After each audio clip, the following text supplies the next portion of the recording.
দক্ষিণবঙ্গ জুড়ে ভারী থেকে অতি ভারী বৃষ্টিপাতের পূর্বাভাস দিয়েছে আলিপুর আবহাওয়া অফিস। ঘূর্ণাবর্ত নিম্নচাপের চাপে আগামী কয়েকদিন বাংলায় দুর্যোগের আভাস রয়েছে। নিম্নচাপের জন্য উত্তাল হতে পারে সমুদ্র, যার ফলে মঙ্গলবার পর্যন্ত মৎস্যজীবীদের সমুদ্রে যেতে নিষেধ করা হয়েছে।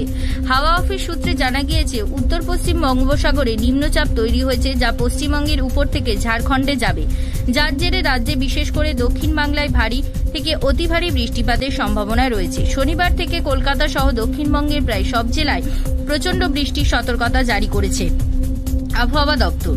দক্ষিণবঙ্গের সব জেলাতেই বজ্রবিদ্যুৎ সহ বৃষ্টিপাত হবে, তা মঙ্গলবার পর্যন্ত চলবে বলে খবর। গাঙ্গেয় জেলাগুলিতে অতি ভারী বৃষ্টির সম্ভাবনা রয়েছে।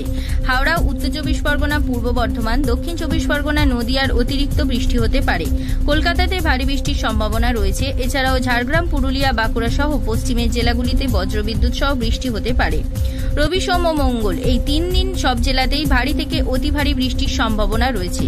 নিম্নচাপের জেরে সমুদ্র উত্তাল থাকতে পারে। সমুদ্রের উপর ঘন্টায় 35 থেকে 45 কিলোমিটার বেগে ঝোড়ো হাওয়া বইতে পারে।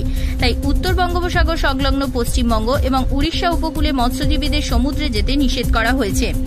পশ্চিম নিম্নচাপের জেরে দক্ষিণবঙ্গের পাশাপাশি উত্তরবঙ্গেও বৃষ্টি হবে। আপাতত 2-3 দিন বিক্ষিপ্তভাবে বৃষ্টি হবে। ওপরের 5 জেলায় বৃষ্টি হবে। নিচের জেলা মালদহ, 2 দিনাজপুর হালকা বৃষ্টির পূর্বাভাস রয়েছে। ব্যুরো রিপোর্ট, জেলার বার্তা।